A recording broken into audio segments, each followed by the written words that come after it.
பாருங்கள், welcome back to my channel. பாருங்கள், நம்ம வீட்டில் வந்து பசுமாடு கன்று போட்டிருக்குது.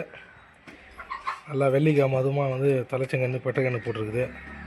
அந்த மாட்டில் வந்து இன்றைக்கி வந்து சீம்பால் கறணும். ஃபஸ்ட்டு பால் இன்றைக்கி கறணும். பாருங்கள் எந்த அளவுக்கு எல்லோ கலரில் இருக்குது பாருங்கள். பால் ஒரு 3 நாளைக்கு வரும் கடும்பு பால். அதுக்கப்புறம் தெரிஞ்சிடும். இந்த பால் நம்ம கறந்துருக்குறோம். இப்போ அந்த பாலை தான் நம்ம வந்து கடும்பு செய்ய போகிறோம். வாங்க எப்படி செய்யுதுன்னு பார்க்கலாம். இப்போ பாருங்கள், நம்ம மாடு கன்று போட்டுருக்குது. அந்த சீம்பாலை வந்து நம்ம சுத்தமாக வெடி கட்டிட்டோம். அதில் எதனா தூசுங்க மாட்டு முடிங்க எதனா இருக்கும். அதனால் சுத்தமாக வெடி கட்டி ஒரு குண்டானில் ஊற்றிட்டு இங்கே அடுப்பு பற்ற வச்சிட்டோம். அடுப்பு பற்ற வச்சு அந்த குண்டானில் ஊற்றிட்டோம். ஃபஸ்ட்டு சீம்பால் இது.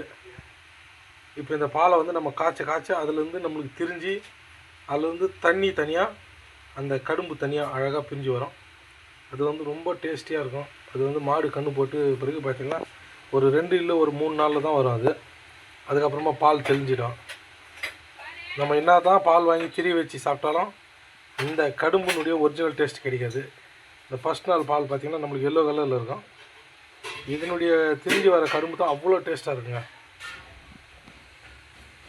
இதெல்லாம் சாப்பிட்றதுக்கு எல்லோரும் கொடுத்து வச்சுருக்கணும். அவ்வளோ டேஸ்ட்டாக இருக்கும். பாருங்கள், நம்மளுக்கு பால் காய அந்த தண்ணி தனியாக கடும்பு தனியாக அழகாக பிரிஞ்சு நம்மளுக்கு வரும். வந்த பிறகு அதில் நம்ம கொஞ்சம் ஏலக்காய் போட்டு கொஞ்சம் சர்க்கரையோ இல்லை வெல்லமோ மிக்ஸ் பண்ணி சாப்பிட்டா அவ்வளோ உடம்புக்கு நல்லதுங்க. ரொம்ப டேஸ்ட்டாக இருக்கும்.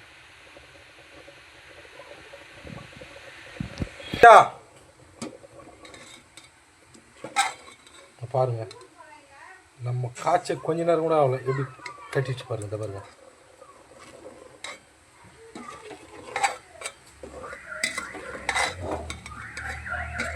இது நம்மளுக்கு ஃபஸ்ட்டு நாள் பாலுங்க. இதில் நம்மளுக்கு சுத்தமாக வெப்பு தண்ணியாக வரல. மொத்தமாக நம்மளுக்கு கடும்பாயிடுச்சுங்க. வெப்பு தண்ணியாக வரல, மொத்தமாக கடும்பாயிடுச்சு. எப்படி கட்டி தயிர் மாதிரி இருக்குது பாருங்கள்.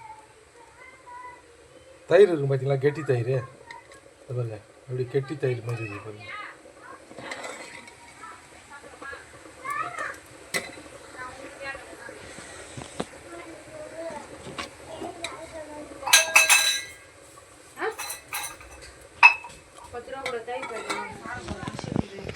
பாருங்கள், இதில் வந்து நம்மளுக்கு வந்து ரொம்ப வெப்பு தண்ணி வரல, லேசாக தான் வந்துருக்கு. அந்த தண்ணியை நம்ம வெடி கட்டிட்டு நம்ம அப்படியே சக்கரை ஏலக்காய் போட்டு சாப்பிடுவோம். அவ்வளோ டேஸ்ட்டாக இருக்கும்.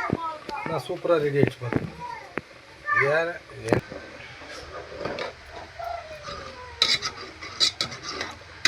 தண்ணியெல்லாம் வெடி கட்டாது, அப்படியே போட்டு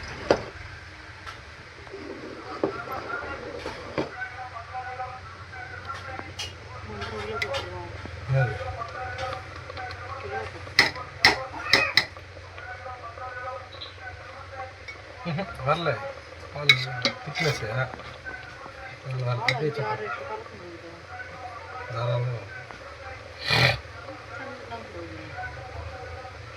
10 நாள் அனுபவிச்சுட்டு பாருங்கள். நல்லா கொதிக்குது பாருங்கள். இந்த அளவுக்கு கொச்சி பிறகு பார்த்திங்கன்னா அதில் வெப்பு தண்ணி தனியாக பிரிஞ்சு வந்துடும்.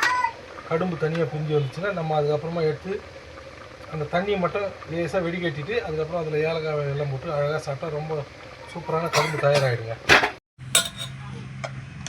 பாருங்கள் எப்படி இருக்குது பாருங்கள், கேக் மாதிரி வருது பாருங்கள். இந்த வெப்பு தண்ணி அழிக்கா நின்றுச்சு.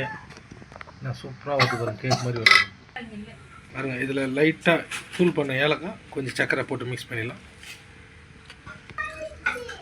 சர்க்கரை ஏலக்காய் தூவிட்டு மிக்ஸ் பண்ணிவிட்டு ஃபஸ்ட்டு பால் இது வந்து நம்ம சாமிக்கு வச்சிடலாம். அதுக்கப்புறமா நம்ம இருக்கிறது நம்ம சாப்பிட்லாம்.